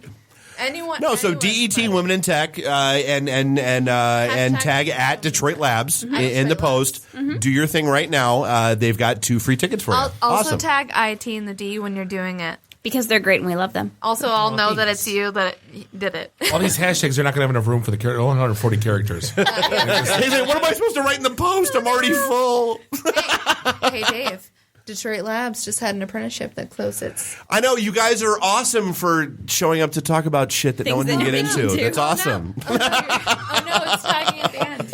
Well, but it's not that. So I mean, here's the thing. Like, so the day you guys launched the application for your next apprenticeship program, we posted it. Thank you, because we got 226 applications. We posted it. Wow. We threw it out on our site, on Twitter, everywhere else, and said, "Hey, look, this is the real deal. You've heard us talk about it before. If you want to get." So if you're just thinking about it now, they'll have another one in a couple months. There are 2 pieces of advice that Dave and I have ever seriously talked about that I have taken. One of them was, hey, you should learn to develop, which I did. So we made this promise in 2013. Yeah. I learned it by 2015. It took a while, but, a lot of good things take a while. So I learned to develop by 2015. And the other thing that Dave and I talked about was, hey, maybe you should get better at public speaking. And one of my suggestion was Toastmasters, and he was like, "Don't do Toastmasters. Screw Toastmasters. Maybe you just take an improv class." And I'm taking an improv class, Which is awesome. Second piece of information. Do you know she hasn't freaked out one time on the air this Dude, I'm not going to lie. So Elyse has been on our show. I can't tell you how many times. So many times. We have heard more out of her on this episode than all of the other episodes this combined. Is amazing. I'm so proud. Randy is the first one to use the hashtag, and he doesn't know if he did it right because there's so many hashtags. It was just DET Women in Tech. He hashtagged the hashtag and caused a rip in the time-space Oh my continuum. We still love you, Randy. Umlaut that. Exhibit. It's Randy, hey man, you like hashtags in your hashtag, so put a hashtag in your hashtag. Yeah, exactly. We got to bump up to a quick break. We can find you guys at Detroit Labs. You guys have been all over Twitter, so everybody wants to follow you guys. Just look up hashtag ITintheD, and you guys are all over it. So, and we link to them all the goddamn time. Anyway. Elyse, Erika, always a pleasure having you guys out. Look forward to the next time you guys will be here. We love you all. And we'll be back with James and Todd from Organic Dating, the new app that just released, and this is the ITintheD show. Which yet another PenguinCon topic. The official dating app. Of Oh my God, I can't apparently. wait. Oh my God. Pretty good. This is the ITintheD show, and we'll be right back. IT in the D. Read, meet, listen. Networking Detroit. One beer at a time. Hey guys, it's Time Hawk, Bruce Leroy from The Last Dragon. You're listening to the ITintheD show. ITintheD.com. This is a previously recorded episode of the IT and the D Show. Welcome back. This is segment 4, episode 139, the IT and the D Show. We're broadcasting live here in Podcast Detroit, beautiful Ferndale, Michigan. This is Bob the Sales Guy here with Dave the Geek, Nuri the FNG. Find everything you need to know about us, ITintheD.com. Follow us on all the social media we got listed on the right. Hit all the tabs, read all the blogs, do all the things. And last but not least, we got, like I said, we had 3 segments here, all full. We are joined repeat offenders. We got James and Todd here for more organic dating. I don't know if it's official organic dating. That's how you find your app that just launched. You got it. It's organic dating in the App Store. Perfect. We're not launching iPhone yet, but we went up in Android just the other day. Okay, so I downloaded the app. So talk to me how this thing originated and what got you into wanting to be in the dating app business. And let's talk about how this thing came to be. Yeah, well, I've done some online dating myself in the past, but the thing is, nothing matches the chemistry that you feel when you see someone in real life. No matter how much time you spend online, no matter how many pictures you look at, and half of them you don't even know if they're accurate or not. Nothing matches the chemistry that you feel when you're in the grocery store and 3 aisles over is that attractive someone picking that up some catches sweet your melons. eye. Exactly. Wow, that these are nice melons. That attractive someone that catches your eye. And 9 times out of Animal 10, House, cucumbers are very sensuous. Or bananas. I think you meant sensual. Or in the bakery aisle, picking up some sweet buns. Meat sticks, for example. I don't think you guys are helping. I could go on for hours. So, but the thing is, 9 times out of 10, you don't get to act on that because you're busy. they're busy, you're in a rush, someone's out the door, you're shy. waiting in line. You're holding a cucumber. It's weird. That's right. You're out of melons. So the original idea actually I think was spurred. We were out and single, and it was easy to look around a room and say, "Oh, she's attractive," and gosh, do I want to go up and talk to her? And it was lunch on a Tuesday, so it just seemed kind of bizarre to just randomly go up and talk to somebody. You don't know if they're single, you don't know if they're married. And you start thinking, it's like they're with their business partners. It's like the new '90s issue. Like in the having a lunch '90s meeting, who knows? I don't want to call her because I'm afraid her dad's going to answer. Yes. So you can't take action, and there's nothing out there right now that enables you to take action if, for whatever reason, the circumstances don't allow. Could you so say what hi? organic? What's that? You could say hi. Yeah, okay. You could say hi, but Elyse, not all the here's, time. But Not all here's the the thing, time. though. Wait. Here's the thing. But Elyse, here's the thing. Okay, what's the thing?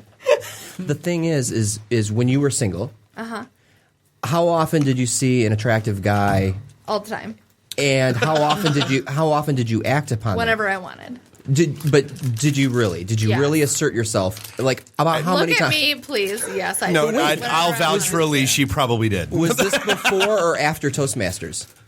I didn't take Toastmasters. I know. It was the improv class, yeah. The improv class. No, honestly, Elyse, marketing. Sure. She's If I yeah. would have really wanted to, I would have. But typically, anyway. I think you would Yeah. agree that most people aren't like you, where they don't have that ability to be able to walk up to somebody. Or you can't interrupt. the You can't interrupt the circumstance. conversation for whatever reason. You're in a hurry. So Yeah. what you do is, in order to act on it, organic dating allows you to hit a button, and organic dating introduces you to the people around you on their phones. It's discreet unless you actually take action. No one even knows you have the app. Right. Unless you press the button. The act of pressing the button is kind of the reverse of the typical online, digital dating, where you hit a button or you take some action and it gives a search. It shows you the people around you, or it shows the people that fit your criteria. Hey, I'm In signing this with my case, it's Facebook just profile. the Here I opposite. am. Yeah. Right. In this case, it's just the opposite. You hit the button, and the people around you retain their anonymity. But we introduce you to them, so you're reaching out your hand. And then if they see you, they can take action. If you don't actually hit the button or you don't like anybody, nobody even knows you have the app. So, and I guess that's the question, though. So you hit the button, everybody around you maintains their anonymity. What happens when you hit the button? Yeah, so I'm in a coffee shop with Dave and Bob, and I'm totally into Dave, but not so much Bob. And I hit the button. Do they both see me? Yes, 1 hour and 46 minutes. 10:46. That's true. That's true. If you were to hit the button, both Bob and Dave would get your profile. Now, if both Bob and Dave happen to like your profile, you would. Why wouldn't we? You would then, of course, you would then receive both of their profiles, so they come back at you. So, Okay. and then it's up to you to decide whether you like them both, neither, or Dave, which was what the original intention of hitting the button. What for in happens the if first you place. hit no to Bob and you're sitting in front of both of them? Well, then you're going to one have says no some to Bob. explaining to do. Bob gets sad trombone. Wah wah wah wah. That's kind of like. I mean, does Bob Murray's know? not even at the coffee shop, so. You don't have to hit the button while you're sitting there. Okay. So you can hit the button, they can see your profile, they come back to you. You don't have to take any action. If you don't like Bob, and Yeah, God so knows Erika could why go- that would be the case. Erika could- but you walk out the door, you go home, and then you can look at the people that have shown up on your Yeah, on so the you, app so and like them. So Erika, you could wait to either like Dave or Bob or neither. So basically, it's like I'm going to make an app. Basically, this reminds me of something else. If I'm an Uber driver, right? So I'm the Uber driver. I turn my Uber light on, and there are people who are around me who are on the app who see that I am available as an Uber driver. Almost, kind of, maybe. Almost Yeah, maybe. yeah. It's a much smaller range, though. I mean, we're talking like people with an eyesight. I was gonna say, yeah. So what's the geolocation range that you're talking about here? 50 yards. So basically, the size of a grocery store, roughly. You're in a grocery store. You see someone over in the, I don't know, the vegetable stand. Produce, and you're in the testing out their whatever, melons. You hit a button, Preformed and meals, the people whatever. who have the app that are pretty much within sight of you are going to see you on their profile. But they people retain you their might anonymity. encounter anyway. Right. And just of put that anywhere, Kari. If you don't take any action, then no one knows you even have the app. Gotcha. So basically, it's like I hit the button on the app, and it's like, "Hey, I'm single and ready to mingle." Here in the vegetable aisle. It's a bit more than that. I'm single, I'm ready to mingle, and I like someone who's in my vicinity. I take it back. I like Nuri. Handling a cucumber. Current Okay. status. I love it. So current status. Amazed by cucumber size. So check out that guy with the giant cucumber. So then, how does to the question though? So then, how does that interaction play out from there? Well, that interaction plays out from there. You've basically introduced yourself by hitting the button, and we have sent your profile. Then they get the opportunity to like you or dislike you, and obviously, if they like you, we're going to send their profile back to you. If they like, do you know if they like or dislike your profile? When they like you, you do know. If they don't like you, if they dislike you, as far as you know, they don't even have the app. Okay. So that's your way around it, Erika. Is that you can just feign that you don't have the app or something. Oh, whatever a woman wishes. I'll just feign that So he doesn't even okay, know so that I have a exist, question. and he'll So never know. I asked you about this. I said, what if I'm in a bar? Because if I'm in a bar and I'm smiling and some guy thinks I'm smiling at him, but I'm actually probably smiling into the middle distance thinking about the raise I just got, the meeting I just nailed, the fact that I'm going to go home and enjoy Netflix and frozen yogurt and my $400 vibrator, or I'm smiling at the cute guy behind him. Right. Who's not even in the coffee shop right now. Just saying. So he thinks you're smiling at him. He hits the button, perhaps. Well, you and told don't me have to not to take think any about action. a bar, so why not a bar? Exactly. Well, because I don't know about you, but a bar is one area where it's you're It's pretty okay. sure that it's okay to go up Socially and okay, introduce yeah. yourself. Some people think that. Go Yeah, nine times out of 10, it's not unexpected. The examples that we've been using so far are the grocery store, the gas station when you're in a rush on your way to work. Your website's a yoga class and has some cute Asana puns. Yes, your yoga class. Oh, boy. Funerals. Don't forget It's like I funerals. said. I mean, to me, this is anywhere. almost the real time that misconnections section of Craigslist. Oh my where God. Which can be my fun. cousin totally met his basically future wife on a misconnection. There you go. In Austin, of all places, of course. So they wouldn't have had to wait to find themselves on Craigslist. Yeah. Or if someone didn't, if one of them wasn't searching misconnections, but they had the app, they would have met right Blake there on and the Meredith spot. forever. So that's the goal. It's the guy that you smile at on the train, and you walk away exactly. thinking. But that you actually You got smelled it, exactly. Here's the thing. Exactly. Here's the thing that we were thinking about is that the websites, the dating websites that are out there right now that are popular, your Matches, your OkCupids, even Tinder. Oh God, they are all an extension of antiquated technology, which basically they're taking the personal. They're all ads- hot or not. They're classified ads. The They're classified ads from the 1960s. Yeah. And all they did was they turned it in the 90s into this thing where, okay, now we have a website where you can post the fact that you're lonely and you want to find somebody to date. Lame. And then came Adult Friend Finder. Yeah, so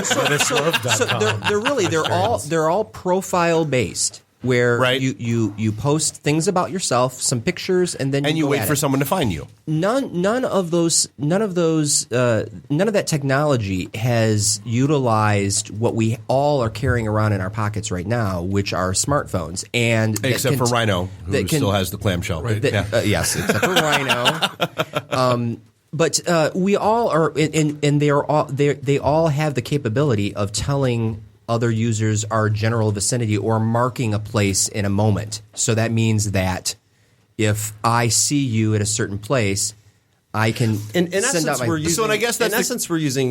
we're stuck in an old paradigm because the newspaper predated the mobile phone. And then the desktop computer came after the newspaper. Now we have the mobile phone, but we're still stuck in the paradigm of sitting at home browsing other people instead of introducing ourselves in person. Well, I'll get to that in a sec. But so here's my question is, all right, so does your app know where I've been so that, you know what, I'm just running around, I'm doing my business, I'm hitting the liquor store, the gas station, the grocery store, I'm going to work. You're having a good Friday. Exactly. You're having I'm a typical Monday. Or a Monday. I get home, I fire up the app.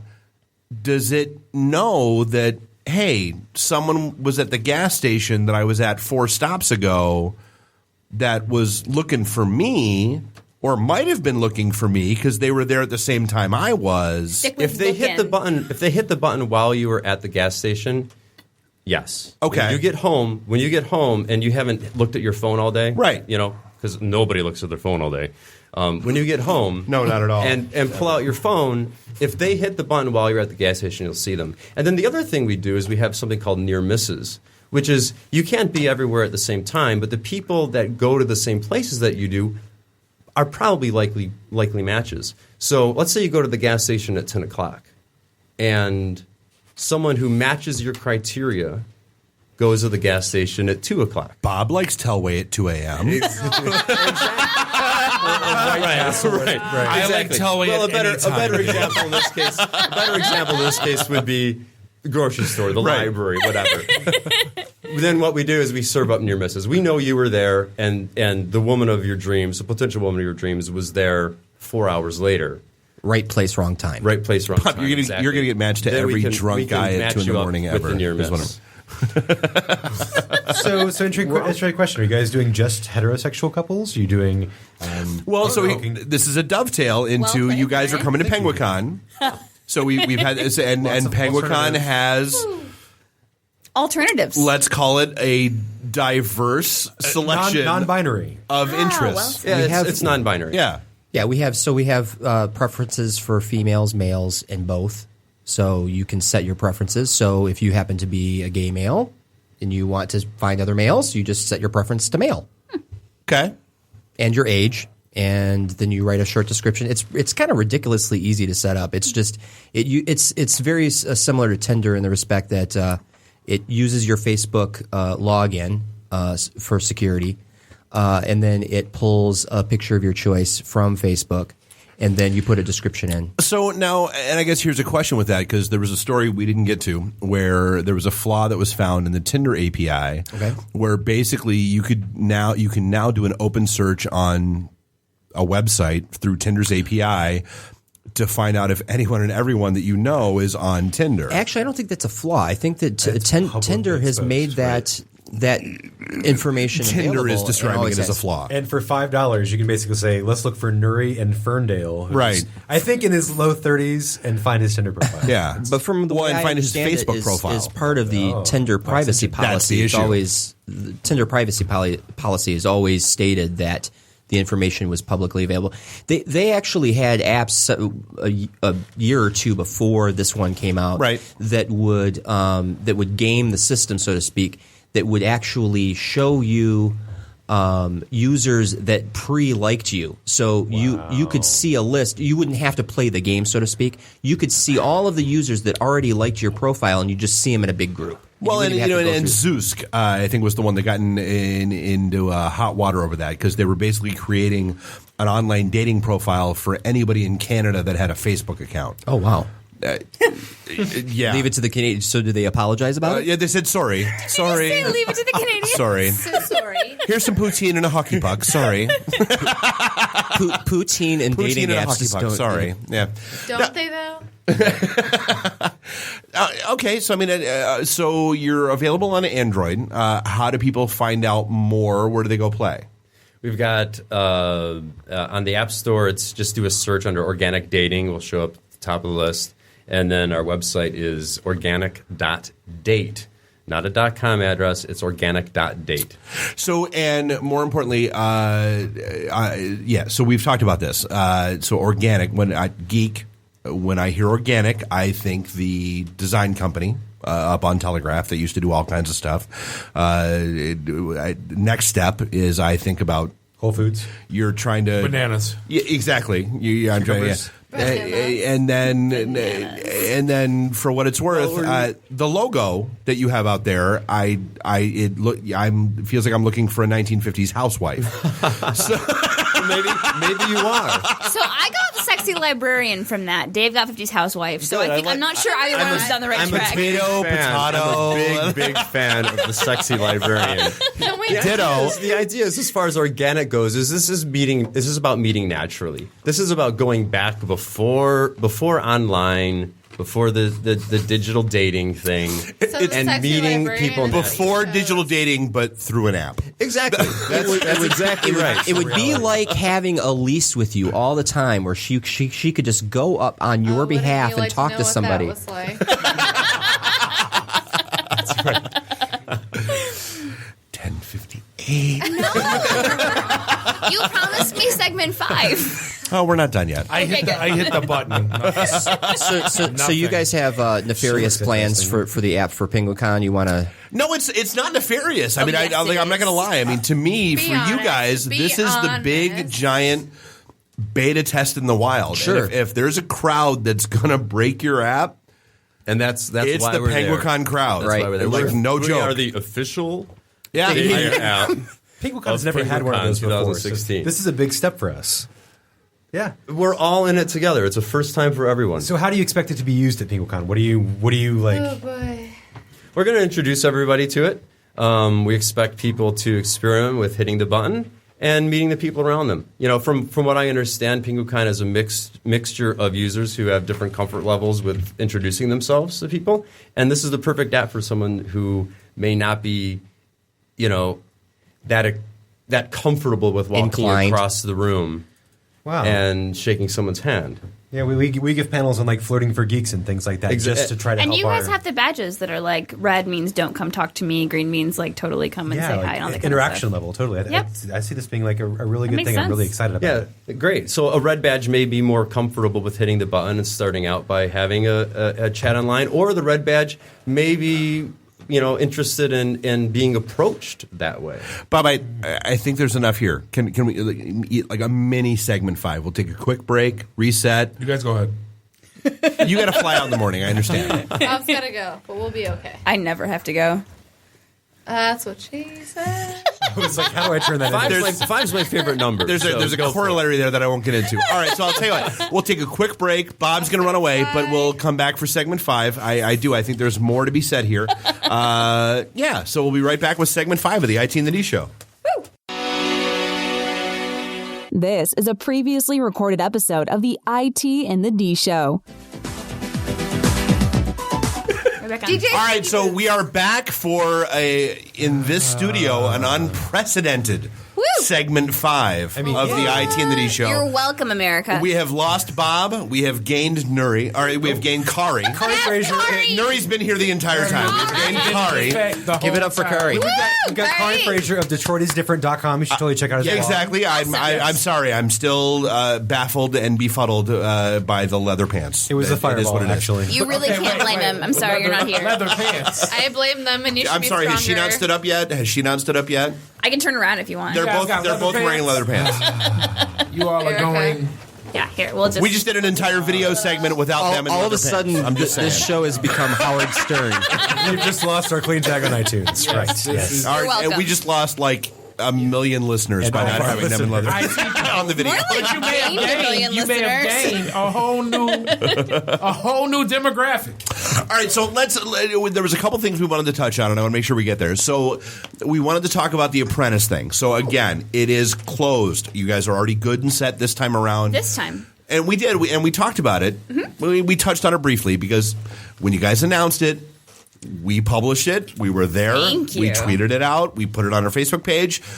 If you're looking for a job in IT and this is what you want to do mobile app dev, Detroit Labs does it right because, again, you guys are solving your own problem. While everybody else is bitching about, we can't find IT talent. We can't find...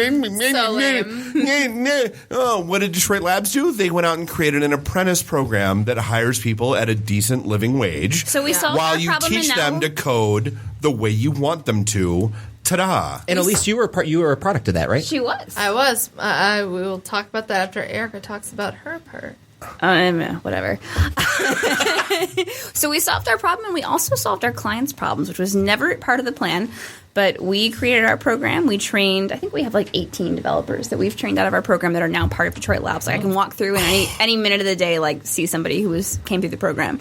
And one of our biggest clients came to us and said, "Hey, dude, I'm not going to lie. I got more LinkedIn requests today from people that are developers at Detroit Labs than I've ever had before. Ever. What? Like who? Like who? Oh, I got like 8. He'll. I'll pull up the list for you. Okay, great. Well, and that was I'm like, why do I not know you already? First of all, they saw what I said on social. Surprise. Because she's the director of marketing. No, but so we solved our problem. Our clients came to us and said, hey, this is amazing. This worked for you guys. Can you come do it for us? And so we trained a class for a client. We're about to do our next apprenticeship is also for a client.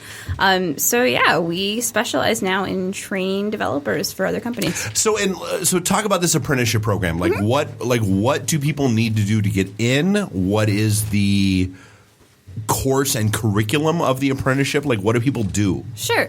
So the apprenticeship program, this time we are taking 8 people, and we had 226 applications. So first of all, you need to be amazing. That's like Google's acceptance rate, I think. Right. Yeah. We were better than all the Ivies except for Harvard last year, so I'm hoping to beat them this year. No, but we look for, and it's not necessarily all tech. We look for soft skills. We look for communication. We look for collaboration. We look for somebody that we would want to sit next to every day for 40 to 60 to 80 hours a week. Which, again, ITintheD 101. If I can't have a beer with you, I probably don't want to work with you. I mean, it's got to be somebody you want to be in the trenches with, because we're all in the trenches at some point. So that's what we're going to be there at 2 a.m, and are we going to yell at each other, or are we going to be getting along, getting shit done? Right. Yep. And so we look for people who, when they hit a wall, they like lock in and they get excited and they go to solve that problem. We look for that kind of thing. We don't require technical experience. If you have it, great, fantastic. We'll teach you some new stuff. We don't require it. Some of the best people we've gotten through the program had no prior experience whatsoever. So. Okay, wait. When you say no experience, are you talking about like grandma doesn't know how to get an email, or are you talking like... I had people who didn't know how to type come through this program and kick butt. Yeah, that's no technical. And I'm out. So I went through the Android program that was 2 apprentice classes ago now. Mm-hmm. Okay, so... And you were. I mean, cards on tables. So Yes. you were... marketing girl for one of the IT recruiting companies that we know and talk to and yada yada. Yeah, and great company. Yeah, it is. Yeah. But and you were like, you know what? I want more. So I couldn't figure out how to do some like simple, just like coding things on the website. Dude, and you were mad. And I was you were pissed. so She mad. was so mad. So like it was like I couldn't figure out how to like fix a tag on like HTML, like relatively in terms of programming, simple things that I couldn't. Things I mocked you that you were mad over. Because I'm not gonna lie. I was in communication, so I didn't have the technical background to like understand that. So yeah. So I started taking girl development classes, which, by the way, Erika, whatever. No, GDI. Yes. I mean, that's like seriously, and that's how we met. This all happened. That's how we met. I mean, it was back in the day. GDI launched, and like I they linked to one of our blogs. And I saw them in our metrics, and I'm like, well, what's that? And I went back and I clicked. And then leather and lace. Exactly. And I clicked through it. I'm like, I met Erika. All right. Honestly. Shot her a note. And I'm like, hey, look, this is who we are. This is what we do. Anything we can do to help, let us know.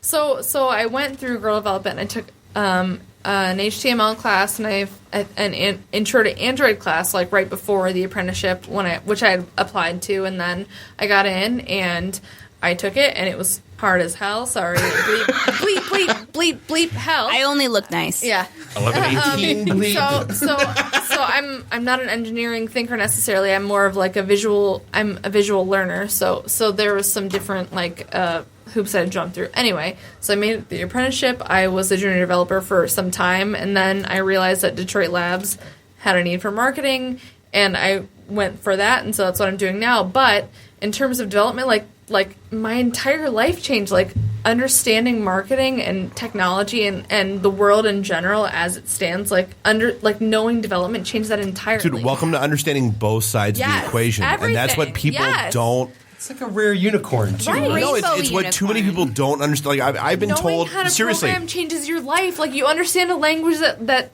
is just like it crosses I've been told for 20 years my most valuable skill set has nothing to do with my technical expertise. Correct. It's the fact that I can talk boardroom and I can talk server room. Correct. That's being able to understand and talk to both sides of that table is everything in today's business. And honestly, Erika and Nathan are where the whole actually you So, on the record, David Aw. Phillips, Erika Carlson, and Nathan Hughes are the reason why We I love am the Nate. trouble that I am right now. Erika, Aw. carry on, Erika. You're welcome. That's all I got. Well, no, it's, like, we had talked about like when you were rolling with GDI and you were a psychology major, I was. and that's Useful now that I was going to say hosted your again, Converse. yeah, which explains why you managed to mind control all of us. No, that was the leather. Or the fireball. No, but I mean it's that whole career transition thing that so many people don't get, that you don't have to be a comp sci major. You don't have to be the typical mold to get into this world. I was told I was bad at math, which for the record I'm not, but that was what Same. I heard. Even my Actually. dad said, honey, don't be an engineer. That's not just don't maybe When go I do was, something else. When I was 8 years old and I wasn't good at multiplication, I remember this like vividly. This is like the point where I knew. But dude, I'm not gonna lie, it's so funny that instead of like fidgeting with your hair, you're fidgeting with every cable we have in the studio. I'm a nervous fidgeter. I'm a fidgeter. It's fine. I know it. I know I'm a fidgeter when I'm nervous. But I look for people that have a different background because they usually have had a job. They've usually had a terrible job or two, which makes them much hungrier and makes them work harder. And they've experienced. But the we've world. talked about this. Well, so we've got one bubbled up today. The whole dating corollary thing that jobs, networking, job search have so much in common with dating that people So don't much. understand. If nothing else, you learn what you will and won't put up with. Yeah. You learn what works for you, what doesn't, Yes. and you learn what you're looking for Yes. in the next one. Yeah, I would much rather always train someone who knows who they are and knows no programming at all than somebody who just, they're 18 and they know how to program and that's all they've got so far. Right. Well, it's the same conversation we've had. You know what? If you get the arguments I've had with HR over the years, that you give me the choice between somebody who's been out in the field doing it for 4, 5, 6 years versus somebody who just came out of school with a comp sci degree, 10 times out of 10. I am taking the person who's been out in the field doing it because they actually get it. They know what they're doing. A lot of times if someone goes in and they have the technical skills but they don't actually know what it is that they're trying to accomplish, right? All they can do is take very, very clear direction. Right. Yep. Well, Whereas if somebody understands what they're trying to accomplish, they can kind of skip a few steps of the explanation. Right. Code is a Go tool. right- It's not a means to an Exactly. end. Right. And so if you don't It's just- understand it's the like larger picture. A pencil, exactly. A pencil is not a novel. Right. And a lot of times people, in the business world, people approach it as, thinking that the pencil is the novel or the IT product is the actual process. Whereas you have to come up with the process first and you have to understand what you're trying to accomplish. And then you can go back and actually sit down and figure out what to code. Best or even compliment. if it's appropriate to code. No, totally. I mean, best compliment I ever got was from an owner of a company that I worked for who said, "Dave, you're an A&D guy, and I don't have to worry about you." That's fantastic. And I was like, "Wait, what?" He's like, "I don't have to tell you the B and C." He's like, "There's a lot of people who I have to tell A, B, C, D what to do. I tell you A, where we are, D, where I want to be. You just make shit happen." Right. Well, it's like the TSA thing you're talking about. I mean, if someone actually sat down and thought about it, someone sat down and thought about it, they would have handed him a quarter. Just flip a coin. Then how many coins are going to go 25 missing cents. a year? 25 cents. It's Yeah, a every lot less TSA than one agent point. gets a quarter issued to them. Right. Government issue quarter. Or the super. All right, for this flip, this side is heads. This bronze alligator is tails. I want to see the wheel they spin. I really do. I want spin the If I wheel, see make that the deal. In the airport, I'm going to come after you, TSA. Seriously. The first company I ever worked for taught me that we solve business problems with technology, and I took that with me forever, and I will take it with me. That's my resume. It says I like to solve business problems with technical. Dude, I solutions." Yeah. tried. You're supposed to make stuff suck less. That's the goal. we've Unless said that you're for the government. 20 goddamn years. I don't want to be perfect. I just want to make stuff suck less. Because if you aim for perfect, you will fail. Aim for make it suck less. You're good. We good? Yeah. Maybe one more time around the room, maybe. All right, so let's take a lap. So again, where do we find all the? Dude, I'm not gonna lie.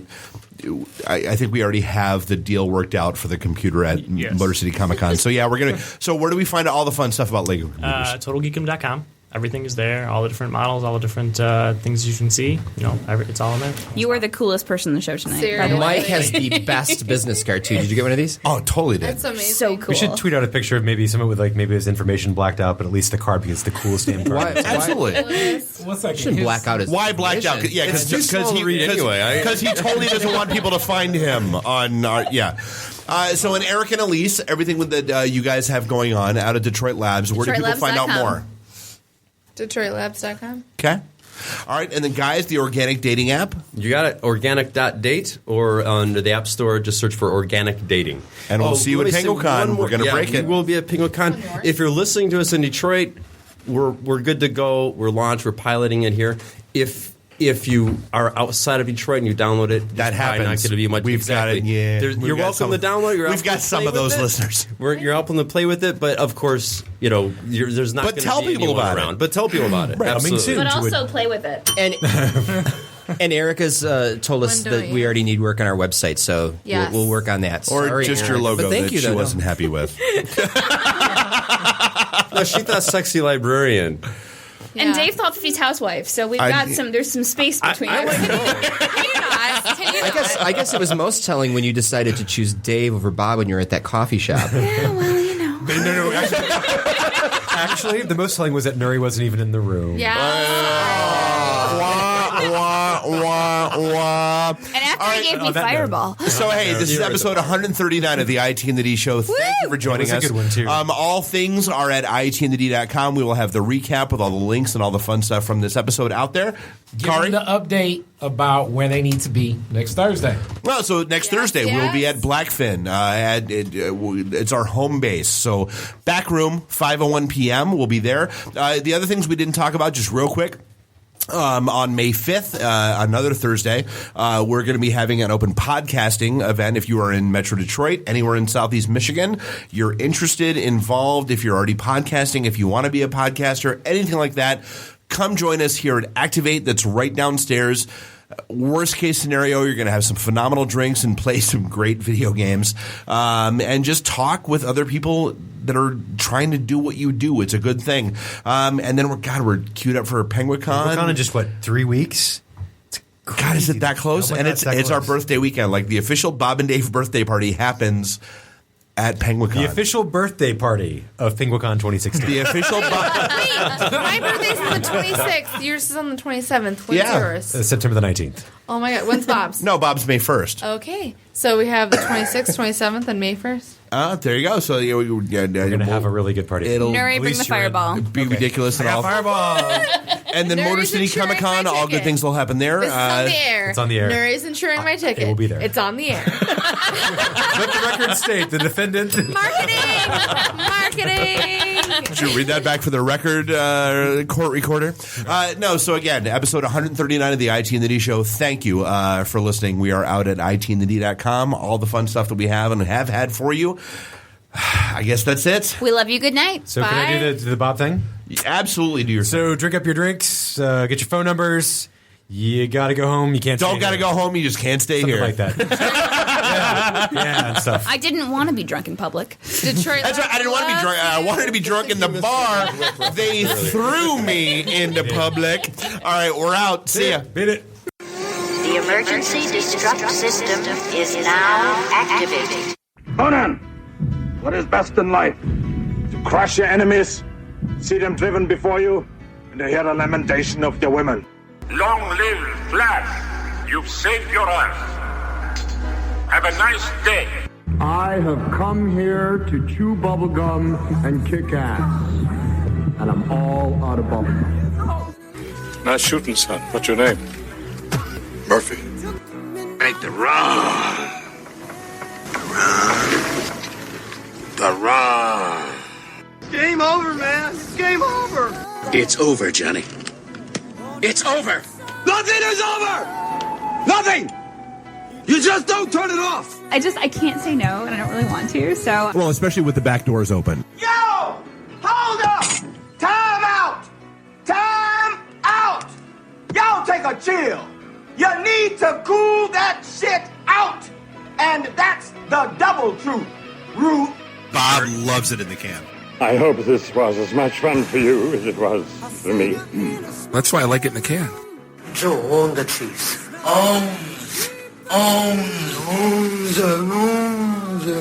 Bear me. My job is to make sure this program is morally upright and cultural and wholesome. Shut up, Mimsy! Shut up, Mimsy! Shut up, Mimsy! Why would Buick put their cars next to the Bentleys? Why? That's not marketing. The alphabet. It's brilliant. Yeah, I can't take that position. That analogy sucks because it's right. Because you're getting your 8-track tuned up. Are we at a break yet?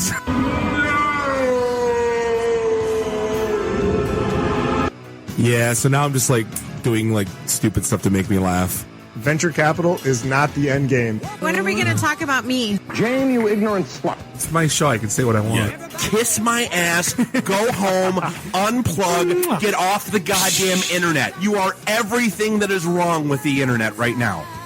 You're so white right now. I'm the whitest guy in the room. Just explain it to me. I love this city. I was banging on the wang. Really? Should we talk about this? Tag team it. Should I keep going or should I stop? Can I just say, it's been great being on a show that talks about Mickey Rooney dying for 20 seconds and then poop for 10 minutes.